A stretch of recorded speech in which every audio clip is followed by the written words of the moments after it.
1979 കൽക്കട്ടയിൽ ലീവ് എടുത്തിട്ട് ഞാൻ കേരളാവിൽ പോയിക്കൊണ്ടിരിക്കുന്ന സമയത്ത് തമ്പി സാറിനെ കണ്ടു. ശ്രീമാൻ തമ്പി. അന്ന് ഒരു പടം ഉണ്ടായത് സിംഹാസനം.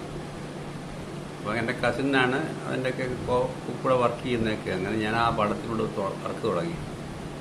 അത് കഴിഞ്ഞിട്ട് ഞാൻ ലീവ് കഴിഞ്ഞ് തിരിച്ച് കൽക്കട്ടയിൽ തിരിച്ചു പോയി.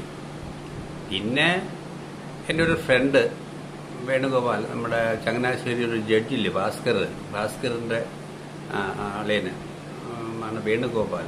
അങ്ങനെ വേണുഗോപാൽ ഒരു പടം എടുക്കാൻ വേണ്ടിയിട്ട് പ്ലാൻ ചെയ്തു. അപ്പോൾ എന്നോട് ഇടയ്ക്ക് പറയാറുണ്ട്, ഇന്നത്തെ മാതിരി മുംബൈയിലൊന്നുമില്ല ആ കാലത്ത്, ലാൻഡ് ഫോണാണ്. അപ്പോൾ ഇങ്ങനെ വിളിച്ചാൽ കഴിഞ്ഞ് ഓഫീസിൽ വിളിച്ചാൽ കിട്ടുന്നില്ല, രാത്രിയിലെ വീട്ടിൽ കിട്ടത്തുള്ളൂ.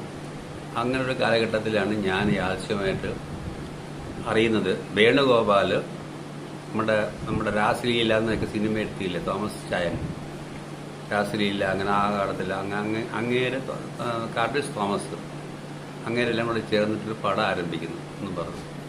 ശരി, അപ്പോൾ ആരാ ഡയറക്ടർ വെച്ചപ്പോൾ സേതുമാധവൻ വന്ന് വേണുവിനോട് പറയുകയും ചെയ്തു. ആ കാലഘട്ടങ്ങളിൽ വേണു സേതുമാധവൻ സാറ് ഡയറക്ടർ ചെയ്യുന്നു, തോപ്പൽ ബാസ് സ്ക്രിപ്റ്റ് എന്നൊക്കെ പറഞ്ഞിട്ടിരിക്കുന്ന ഒരു കാലഘട്ടത്തിൽ ഞാൻ വെച്ചാൽ ശരിയെന്ന് പറഞ്ഞ ഞാൻ ഈ സിംഹാസനം കഴിഞ്ഞിട്ട് പിന്നെ സിനിമയിൽ വരണമെന്ന് ആഗ്രഹമൊന്നുമില്ലായിരുന്നു. അങ്ങനെ ഇരിക്കുമ്പോൾ വേണു പറഞ്ഞ് എൻ്റെ ആകപ്പാടെ പ്രശ്നമായി, സേതുമാധവൻ സാറിൻ്റെ ഡയറക്ഷൻ ചെയ്യുന്നില്ല, പടം ദാമോദരൻ മാഷിനെ എഴുതുക. അപ്പം സേതുമാധവൻ സാർ ഡയറക്റ്റ് ചെയ്യുന്നില്ല എന്ന് പറഞ്ഞപ്പോഴത്തിന് അപ്പം പ്രൊഡ്യൂസർ പറഞ്ഞു ഒരു കാര്യം, അച്ചായൻ പറഞ്ഞു ഐ വി ശശിയെ കൂടെ നമുക്ക് ജയിക്കാൻ പറഞ്ഞു. ഐ വി ശശി എടുത്തു പോയി. അങ്ങനെയാണ് ഒരു പടം ആരംഭിക്കുന്നത്, കാന്തവലയം. ഈ കാന്തവലയ സെറ്റിൽ ഞാൻ എന്നെ കൽക്കട്ടയിൽ നിന്ന് എറണാകുളം എറണാകുളത്ത് വന്ന് എയർപോർട്ടിൽ വന്നിട്ട് എയർലൈൻസ് ഹോട്ടൽ റൂം ഇട്ടു. അങ്ങനെ ഞാൻ കാന്തവലയം എഴുതുന്നു. അങ്ങനെയാണ് ആദ്യമായിട്ട് സിനിമയിൽ സെക്കൻഡ് എൻട്രി.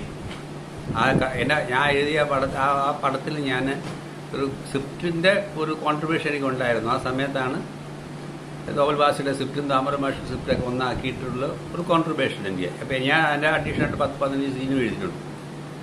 ആ സമയത്താണ് ജയനെ പരിചയപ്പെടുന്നത്. അപ്പം അവിടെ പോയി കണ്ടപ്പോൾ ജയനാണല്ലോ. എനിക്ക് ജയനെ അധികം പരിചയമൊന്നുമില്ല.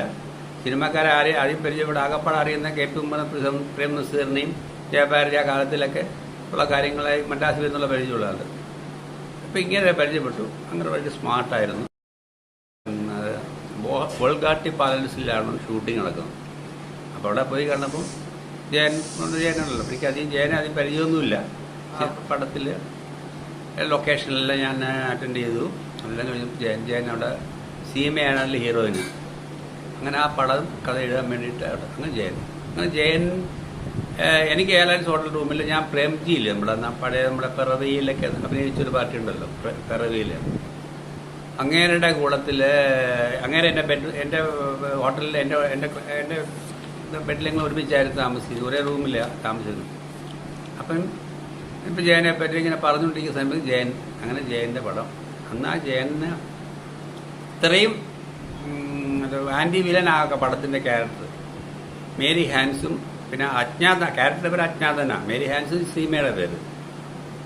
സോമൻ ആ സമയത്തിട്ട് വന്നില്ല. പിന്നെ നമ്മുടെ ചട്ടക്കാരി മോഹനാണ് മറ്റേ ആ റോൾ ചെയ്തത്, സോമൻ്റെ റോള്.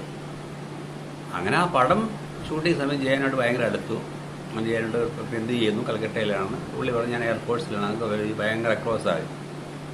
പിന്നെ അധികം എന്താ പറയുന്നത്, അവർ താമസിക്കുന്ന ഹോട്ടലിൽ പറയും, ഞാൻ താമസിക്കുന്ന ഹോട്ടലിൽ. അങ്ങനെ പരിചയപ്പെട്ട് കുറേ അത് കഴിഞ്ഞിട്ട് ഞാൻ തിരിച്ച് ആ പടത്തിൻ്റെ വർക്ക് വേണ്ടിയിട്ട് ആ പടത്തിൻ്റെ വർക്ക് കഴിഞ്ഞിട്ട് പിന്നെ ഞാൻ വീണ്ടും കൽക്കട്ട തിരിച്ചു പോയി. അത് കഴിഞ്ഞിട്ട് പിന്നെ ശ്രീമാൻ തമ്പി സാറ് സിംഹാസനം കഴിഞ്ഞിട്ട് പുതിയ വെളിച്ചവും ആയേട്ടൊക്കെ പറഞ്ഞ് കുറേ പടങ്ങളെടുത്തു തമ്പി സാറ്. അപ്പം തമ്പി സാറിനെ ഇവിടെ വർക്ക് ചെയ്യുന്നില്ലെന്ന് എൻ്റെ സോമേട്ട എൻ്റെ കസിൻ ബ്രദർ ചോദിച്ചു, മദ്രാസ് ഡോക്ടേഴ്സ്. ഞാനൊന്നും അങ്ങനെ താല്പര്യമൊന്നും കാണിച്ചില്ല അധികം. കളിച്ചമ്മ അവിടെയും ഇവിടെയും അവിടെ ജോലിയുണ്ട്, ജോലിയിൽ നിന്ന് ലീവ് എടുക്കാനും പറ്റാത്ത ഒരു സിറ്റുവേഷൻ ആ കാലഘട്ടങ്ങളിൽ. ഞാനെന്ത് ചെയ്തു, പിന്നെ യാദൃശ്ചികമായിട്ട് വീണ്ടും ഞാൻ ജയനെ പരിചയപ്പെടുത്തി. ഇപ്പം ഇവിടെ മദ്രാസിൽ ഇടയ്ക്കിടയ്ക്ക് വരാറുണ്ട് കേട്ടോ. KG രാജശേഖരൻ, അന്തപ്പുറം, പിന്നെ മറ്റേ പുതിയ വിളിച്ച തിരുവനന്തപുരം സാധനത്തിലൊക്കെ ഈ അരുണാചല സ്റ്റുഡിയോ ഷൂട്ടിങ്ങെല്ലാം നടക്കും. ജയനെ കാണാറുണ്ട്, ഇടയ്ക്കിടയ്ക്ക് പാമ്പ്ര ഹോട്ടലിൽ ഞാൻ പോകാറുണ്ടായിരുന്നു ആ കാലത്ത്. അങ്ങനെയൊക്കെ പരിചയം ഉണ്ടെങ്കിലും ഞാൻ പാമ്പ്ര ഹോട്ടലിൽ മറ്റേ കോളിളക്കം ഇതിൻ്റെ പടത്തിൽ യാദൃശ്യമായിട്ട് സോമേട്ട എൻ്റെ ഈ മദ്രാസ് സൂപ്പറിൻ്റെ കസിൻ്റെ ഫ്രണ്ട്സാണ് അതിൻ്റെ പ്രൊഡ്യൂസറും. അത് മറ്റേ സൂണ ശ്രീൻ, മറ്റേ CV ഹരിഹരന്, വിജയാനന്ദ്, പിന്നെ മറ്റേ വലിയൊരു ആയിട്ടുള്ള ഇന്ത്യയിലൊക്കെ വലിയ ബിൻസൻ മാഷിൻ്റെ കൂടെ ഒക്കെ വലിയൊരു